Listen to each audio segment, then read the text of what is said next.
Oke, silakan Pak Tri. Oke, terima kasih Bu Siska atas waktunya. Baik anak-anak, Assalamualaikum warahmatullahi wabarakatuh. Selamat pagi anak-anak. Selamat pagi Bapak. Selamat pagi. Oke, hari ini siapa yang tidak hadir? Melki Pak, Melki Oh Pak. iya, Adi juga sakit. Mari kita doakan mudah-mudahan Adi lebih cepat sembuh. Oke, sebelum melanjutkan ke pembelajaran kita yel-yel sedikit biar agak semangat. Kita yel-yel seperti biasa anak-anak SMK. Kita kalau Pak Guru bilang semangat pagi. Kemudian kita SMK bisa. Oke. Semangat pagi. Semangat pagi. SMK bisa. SMK bisa. Terima kasih anak-anakku yang paling cantik dan ganteng-ganteng ini. Kemudian kita mulai berdoa, kita mulai dengan doa. Saya mohon Mas Melki untuk memimpin doa di pagi hari ini. Silakan Mas Melki. Terima kasih Pak Guru atas waktu dan kesempatannya yang diberikan. Sebelum kita memulai materi kita pada pagi hari ini, saya akan memimpin kita di dalam doa. Mari kita berdoa. Berdoa selesai. Oke Pak Guru, terima kasih. Terima kasih Mas Melki. Mari kita sejenak berdiri untuk menyanyikan lagu Indonesia Raya. Untuk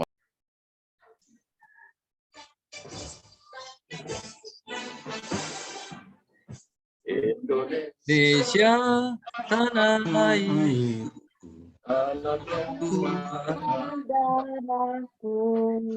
di sanalah aku berdiri jadi untuk ibuku. Indonesia kebangsaanku, bangsa dan tanah air. Marilah kita Indonesia bersatu. Hiduplah tanahku, hiduplah negeriku, bangsaku, rakyatku semuanya. Bangunlah jiwanya, bangunlah badan. Indonesia Raya, Indonesia Raya, merdeka, merdeka, tanahku yang suci. Indonesia Raya, merdeka, hiduplah Indonesia Raya. Indonesia Raya, merdeka, tanahku, negeriku yang suci. Indonesia Raya, merdeka, hiduplah Indonesia Raya. baik anak-anak, kita duduk kembali. Selanjutnya, sebelum kita mulai pelajaran di pagi hari ini, Pak Guru ingin menanyakan pelajaran yang kemarin, minggu kemarin yang sudah kita bahas, yaitu sistem peradilan hukum di Indonesia. Apakah anak-anak masih ingat? Oh ya, Pak Melki sudah masih ingat. Betul Pak Melki. Sistem peradilan dibedakan menjadi berapa Pak Melki? Oh iya, betul Pak Melki, 4. Bagus Pak Melki. Yaitu peradilan umum, peradilan tata usaha negara, peradilan agama, dan peradilan militer. Bagus. Oke anak-anak, sebelum kita masuk ke materi hari ini, yaitu tentang perlindungan tenaga kerja, buka buku atau buku yang kalian sudah pinjam dari perpustakaan, dibuka halaman 146. Kalian baca sebentar, 5 menit anak-anak baca. Oke, terima kasih sudah dibaca anak-anakku.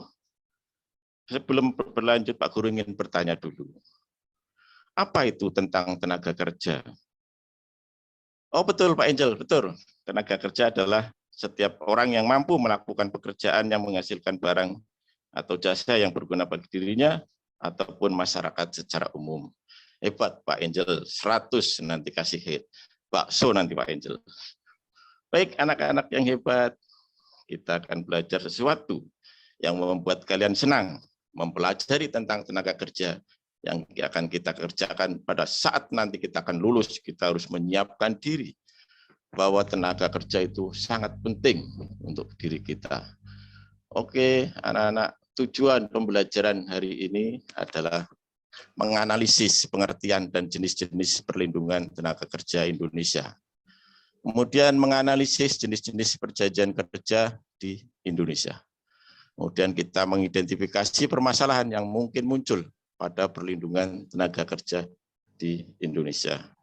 Untuk itu, anak-anakku yang hebat-hebat, yang cantik-cantik, yang ganteng-ganteng, kita simak, kita amati materi pembelajaran tentang perlindungan tenaga kerja pada hari ini.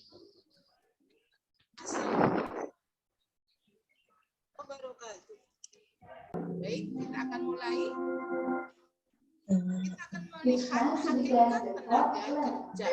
Ya, di sini pengertian tenaga kerja yang Ibu ambil dari pasal 1 ayat 2 Undang-Undang Nomor 13 Tahun 2003 tentang ketenaga kerjaan. Jadi Undang-Undang tentang tenaga kerjaan itu ada di Undang-Undang Nomor 13 Tahun 2003. Di situ disebutkan bahwa tenaga kerja adalah setiap orang yang mampu melakukan pekerjaan guna menghasilkan barang atau jasa, baik untuk memenuhi kebutuhan sendiri maupun untuk masyarakat. Ini definisi tentang tenaga kerja menurut Undang-Undang Nomor 13 Tahun 2003. Di situ disebutkan orang yang melakukan pekerjaan, ya, yang pekerjaan tersebut menghasilkan barang dan juga bisa menghasilkan jasa. Kita lanjutkan masih mengenai pengertian tenaga kerja. Kita lanjutkan dengan pengertian tenaga kerja Indonesia. Ini Ibu ambil dari pasal 1 Undang-Undang Nomor 39 Tahun 2004 tentang penempatan dan perlindungan tenaga kerja Indonesia di luar negeri. Jadi definisi di sini yang terkait adalah tenaga kerja yang ada di luar negeri. Di sini disebutkan tenaga kerja Indonesia adalah setiap warga negara Indonesia yang memenuhi syarat untuk bekerja di luar negeri dalam hubungan kerja untuk jangka waktu tertentu dengan menerima upah. Tentunya adalah tenaga kerja Indonesia yang bekerja di luar negeri yang memenuhi syarat, ya, dan untuk jangka waktu tertentu. Baik, kita lanjutkan lagi. Di dalam ketenaga kerjaan, tenaga kerja itu ada perjanjian yang kita sebut perjanjian tenaga kerja. Ya. Kita melihat di pasal 1 angka 14 Undang-Undang Nomor 13 tentang ketenaga kerjaan, ya, Nomor 13 Tahun 2003 tentang ketenaga kerjaan. Di situ disebutkan perjanjian kerja adalah perjanjian antar pekerja dan pengusaha atau pemberi kerjaan yang memuat syarat-syarat kerja, hak dan kewajiban para pihak. Di sini perjanjian tenaga kerjanya berarti perjanjian antara pekerja atau buruh tersebut dengan yang memberi pekerja atau pengusahanya. Ya, jadi ada perjanjian tersebut. Yang di situ sudah dimuat mengenai syarat-syarat kerja. Dari perjanjian tersebut yang akan menimbulkan hak dan kewajiban. Baik, menurut Undang-Undang Nomor 39 Tahun 2004 tentang penempatan dan perlindungan tenaga kerja Indonesia di luar negeri. Ya, sekarang kita lihat perjanjian untuk tenaga Indonesia yang di luar negeri. Perjanjian kerja adalah perjanjian tertulis antara tenaga kerja Indonesia dan pengguna yang memuat syarat-syarat kerja, hak dan kewajiban masing-masing. Jadi ini hampir sama dengan yang tadi di dalam negeri, hanya di sini memang pengertian perjanjian menurut KUHP. Ya, tadi sudah kita dengarkan sedikit teori yang sudah kita dengar.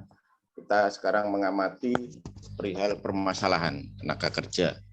Kita amati video ini dan kita bisa memahami akan arti dari perlindungan tenaga kerja, khususnya adalah maraknya tenaga asing masuk di Indonesia. Kebijakan pemerintah membebaskan visa bagi 75 negara bisa membuka peluang masuknya tenaga kerja ilegal. Masuknya tenaga kerja asing akan mengancam penghidupan pekerja lokal. Anggota Komisi 9 DPR fraksi Nasdem, Irma Suryani menegaskan, Indonesia sudah mulai dibanjiri tenaga kerja informal dari Tiongkok. Menurut Irma, para investor asing yang menanam modal di Indonesia jangan serta mewajibkan prasyarat membawa tenaga kerja. Perihal tenaga asing, serbuan tenaga asing yang jelas-jelas itu sangat berpengaruh terhadap tenaga kerja Indonesia. Kemudian kita simak lagi, kita amati permasalahan yang kedua, perihal tentang angka pengangguran dan jumlah penduduk.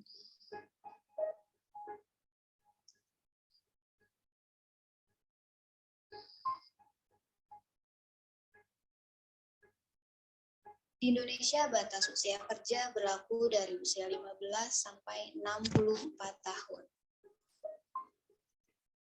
Berdasarkan jumlah penduduk yang dimiliki, Indonesia memiliki potensi yang sangat tinggi terhadap sumber daya manusianya. Namun yang terjadi saat ini adalah tingginya jumlah tenaga kerja tidak diimbangi oleh ketersediaannya lapangan kerja. Hingga tahun 2014 tercatat ada 7.240.000 pengangguran di Indonesia. Angka ini sekitar 5,9% dari jumlah tenaga kerja di Indonesia.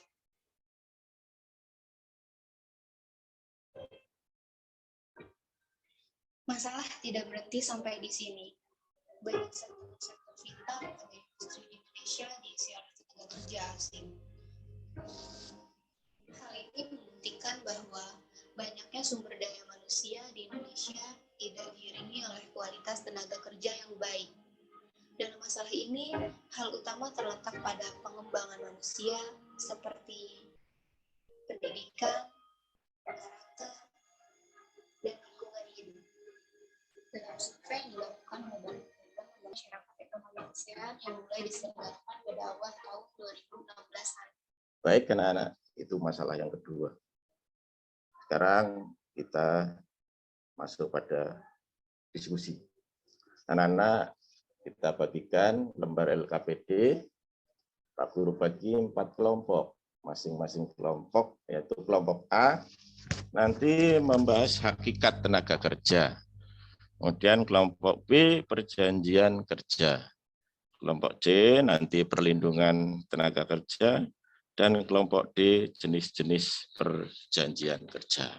Baik anak-anak, sebelum kita masuk ke diskusi, biasanya anak-anak ini lagi habis mengamati video kurang bergairah. Mari kita butuh penyegaran. Kita bertepuk tangan, itu tepuk tangan pertama nanti bertepuk tangan 1, kita ucap yes, tepuk tangan 2, oke, dan tepuk tangan 3, semangat. Mari kita mulai tepuk tangan 1. Ayo. Yes. Belum, itu 2 salah. Kalau 1, yes. Guru kan tadi 2. Kalau 1 berarti yes. Oke, kita mulai. Yes. Oke. Oke.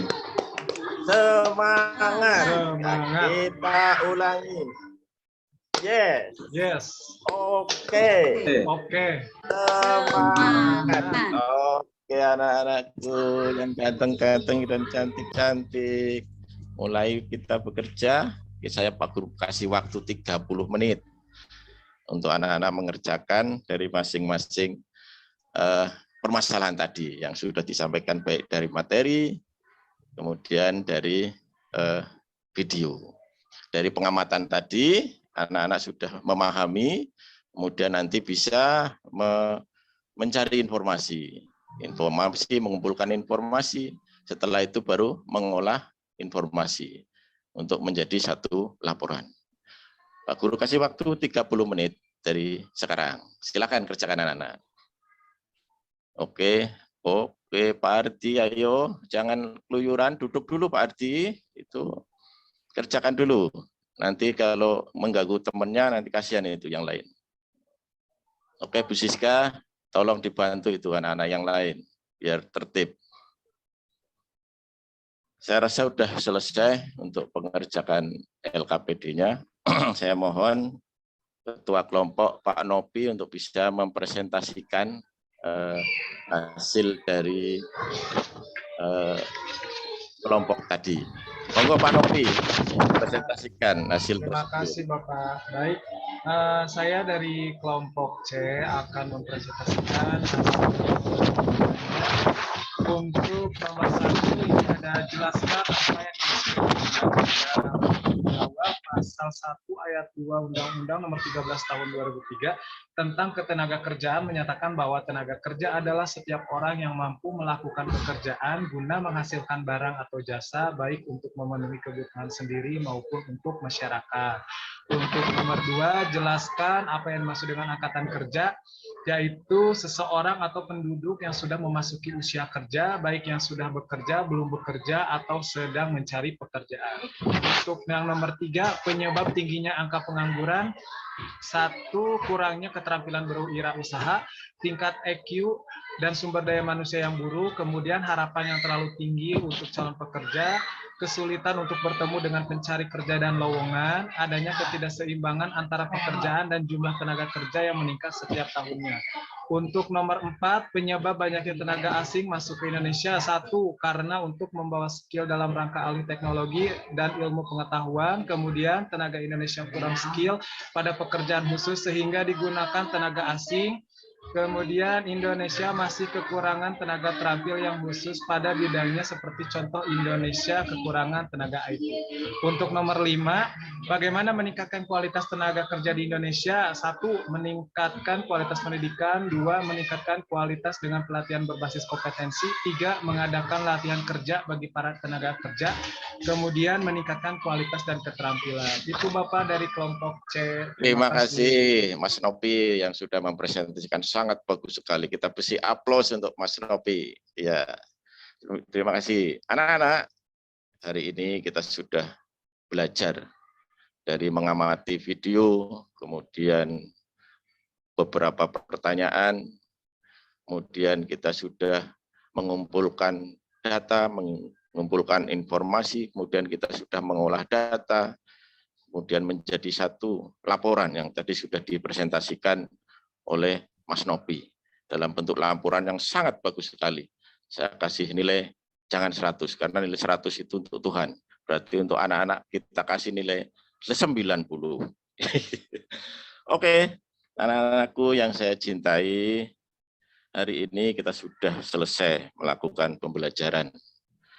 Saya Pak Guru ingin menanyakan apa yang sudah kita pelajari pada hari ini, apa yang sudah kita simpulkan pelajaran pada hari ini. Oke, Pak Ardi, gimana yang pertama tadi? Oke, betul Pak Ardi, jawaban yang bagus. Kita sudah mempelajari tentang hakikat tenaga kerja, kita sudah mempelajari tentang tenaga kerja, dan kita sudah mempelajari tentang angkatan kerja. Yang lain, ayo. Apalagi kesimpulannya, Pak Bu Silva, ayo, Bu Silva, Mbak Silva, ayo Mbak Silva. Oke, betul Mbak Silva, betul sekali.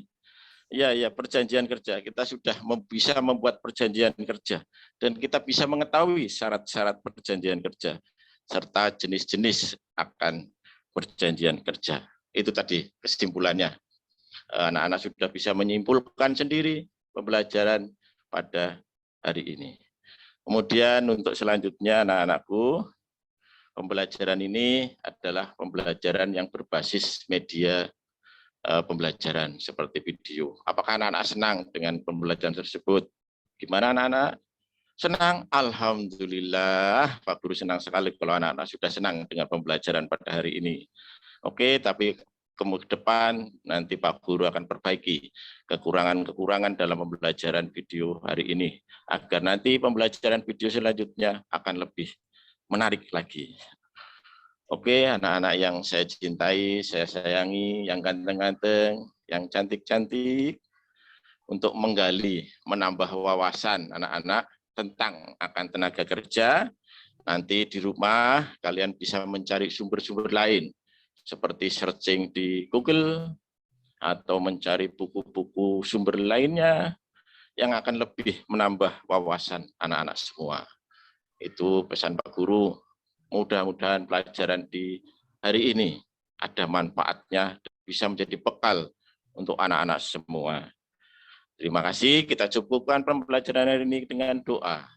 Mari kita doa, mohon Mbak Silska untuk memimpin doa penutup di siang hari ini. Silakan Mbak Siska. Baik Bapak Guru. Teman-teman, untuk mengakhiri kegiatan pembelajaran kita pada pagi hari ini dengan Pak Tri, mari kita berdoa. Berdoa dimulai. Berdoa selesai. Beri salam. Selamat pagi Bapak. Terima kasih anak-anak. Wassalamualaikum warahmatullahi wabarakatuh. Waalaikumsalam.